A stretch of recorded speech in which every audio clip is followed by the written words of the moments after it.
Deuteronômio capítulo 4, e como nós vimos no capítulo anterior, você sabe que Moisés já sabe o seu final e ele sabe que não vai entrar em Canaã. Então ele se vê diante de um problema aqui. Ele sabe que está diante de uma geração que vai entrar na terra prometida, vai estar em lugares onde ele não poderá acompanhar e que ele não estará lá para corrigi-los. Ele sabe que não vai ter mais a presença dele para aconselhar, para dizer não faça isso, não faça aquilo, mas ele sabia que poderia deixar duas coisas, a palavra e a memória. E você sabe que Deuteronômio é justamente isso, o livro das recordações, das memórias, das repetições, das lembranças. Então Moisés começa dizendo no verso 1 do capítulo 4, ouve Israel os estatutos e os juízos que eu vos ensino. E depois ele faz uma advertência no verso 2. Não acrescente palavra e nem diminua nada do que está escrito aqui. Moisés sabia que ele estava indo embora. Os seus dias já estavam contados, mas a palavra permaneceria. E aqui está a primeira lição desse capítulo. Um líder realmente cumpre a sua missão quando ele consegue fazer pessoas depender do Senhor e não dele. Quando ele ensina as pessoas a permanecerem fiéis a Deus, mesmo na sua ausência. Isso serve para quem pastoreia, para quem ensina, para quem discipula e também para quem tem filhos, para nós que temos filhos. Por quê? Porque se alguém só consegue caminhar com Deus quando nós estamos por perto, talvez ainda exista uma dependência ao invés de maturidade. Nós precisamos ensinar os que estão próximos de nós ou sobre nossa responsabilidade a caminharem com Deus com as próprias pernas. Nossos filhos não nos terão ao lado deles para sempre em todas as decisões que eles forem tomar. Seu discípulo não vai poder telefonar para você antes de tomar cada escolha da própria vida.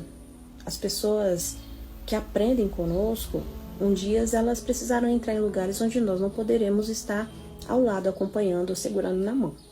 Então nós precisamos deixar dentro delas algo que continue falando quando a nossa voz não estiver presente. E foi isso que Moisés fez. No versículo de número 9, ele diz, guarda de você mesmo, guarda a tua alma e não se esqueça do que você tem visto e ouvido. E ensina isso para os seus filhos e para os filhos dos teus filhos. Olha a sequência. Você viu, você se lembrou, você viveu, agora ensine. Porque aquilo que Deus fez em uma geração, ela não pode morrer quando aquela geração morrer também. Os filhos talvez não tivessem visto tudo o que os seus pais viram, não viram muitos milagres, muitos prodígios, mas eles conheciam o Deus que os pais deles conheceram. Por isso que a nossa missão continua sendo a mesma. Precisamos contar para os nossos filhos, para os nossos netos, o porquê que nós cremos em Deus. Contar porque determinados princípios se tornaram inegociáveis dentro da nossa casa.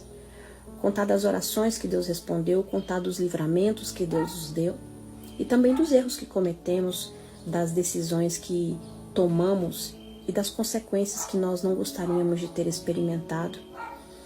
Mas tem cicatrizes que podem se transformar em sabedoria para a próxima geração. Não obrigue, e nós não podemos obrigar os nossos filhos a aprender pela dor aquilo que nós já poderíamos ter ensinado pela nossa própria experiência. Talvez você diga que não tenha essas memórias. Talvez você não tenha, de fato, um histórico de antepassados que viveram em fidelidade a Deus. Talvez você não tenha crescido em um lar cristão, não tenha crescido ouvindo histórias de oração dentro da sua casa. Talvez seus pais não tenham lhe ensinado a amar a palavra de Deus. Os seus avós não lhe deixaram nenhum legado espiritual. Mas você consegue começar esse ciclo. Você pode dizer, eu não aprendi sobre Deus na minha casa, mas a partir de mim vai começar algo diferente aqui, porque você tem a palavra e você tem o Espírito Santo. A palavra de Deus nos revela quem Deus é. A palavra de Deus nos ensina os seus juízos, os seus estatutos, elas nos apresentam os princípios de Deus, registra as promessas ela preserva para nós a memória daquilo que Deus fez no plano de redenção da humanidade. O Espírito Santo ele tem o papel de nos convencer, de nos confrontar, iluminar o nosso entendimento, de nos conduzir à verdade. Então, talvez você não tenha recebido de fato um legado espiritual, mas você pode começar um. Talvez ninguém da sua família tenha ensinado os filhos a amar a palavra de Deus, mas você pode começar. E que essa transformação comece em você. Talvez ninguém da sua casa ou da sua família tenha construído uma vida de oração, mas você pode construir. Porque o legado, ele é aquilo que recebemos e também aquilo que nós decidimos deixar para quem virá depois de nós. Moisés, então, ele continua e agora ele faz uma advertência sobre a idolatria. Ele relembra o povo sobre Horebe, lá no Êxodo 19, 20, 21, e diz algo aqui que pode até passar desapercebido na nossa leitura. Ouviste a voz das palavras, porém além da voz não viste nenhuma forma ou figura, aqui no verso de número 12. Isso é muito importante, por quê? Porque Israel ouviu Deus, mas não viu nenhuma forma sobre Deus. Porque eles não deveriam tentar transformar o Deus invisível em uma imagem que pudesse ser fabricada, carregada ou controlada. Aí talvez você pense, isso não tem nada a ver comigo porque eu não tenho nenhuma imagem de escultura ou de um Deus dentro da minha casa.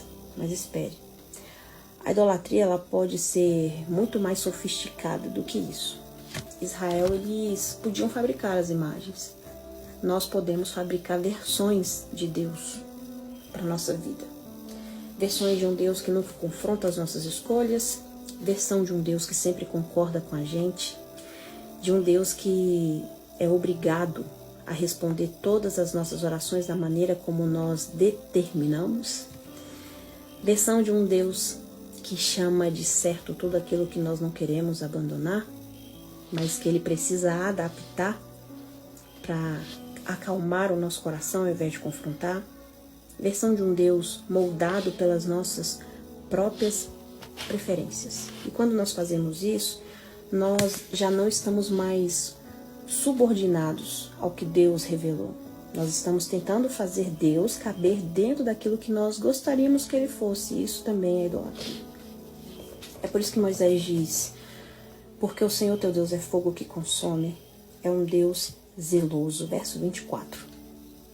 Mas aqui a história fica um pouco mais interessante, porque Moisés começa a falar do que aconteceria se Israel se afastasse da presença do Senhor. Ele fala de idolatria, ele fala de corrupção, ele fala de dispersão e também de consequências. Ou seja, Moisés sabia que aquela geração também poderia falhar. E é justamente nesse cenário que aparece um versículo lindo que eu até grifei aqui na minha Bíblia, porque esse versículo ele é fantástico, maravilhoso. Verso de número 29. Então, dali buscarás o Senhor. Em algumas versões diz, de lá. Buscará o Senhor teu Deus e o achará quando buscares de todo o teu coração e de toda a tua alma. Verso 29. Preste atenção nessa palavra. Dali ou de lá. Dali onde? De lá aonde? Do lugar para onde a sua própria desobediência levou você. Isso não significa que o pecado não tenha consequências. O próprio capítulo acabou de dizer que tem. Mas significa dizer que o arrependimento verdadeiro ainda encontra misericórdia.